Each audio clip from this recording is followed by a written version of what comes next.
اسرائیلی فوج نے دعویٰ کیا ہے کہ ڈی این اے کے ذریعے یحییٰ سنوار کی لاش کی تصدیق ہو گئی ہے۔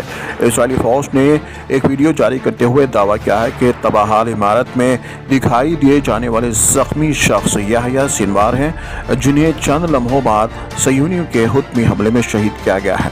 امریکی نشریاتی ادارے CNN کے مطابق اسرائیلی فوج نے یحییٰ سنوار پر حملے کے وقت کی ویڈیو جاری کی ہے، جسے ٹی وی پر نشر کرنے کے لیے ایڈٹ کیا گیا ہے۔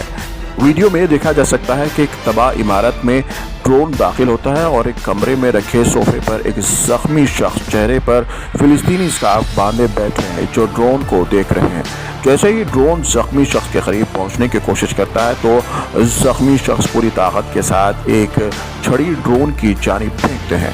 اسرائیلی فوج نے دعویٰ کیا ہے کہ ویڈیو میں اسکارف سے چہرہ چھپائے زخمی شخص حماس کے سربراہ یحییٰ سنوار ہیں، جنہیں اگلے ہی لمحے ایک حتمی حملے میں شہید کر دیا گیا۔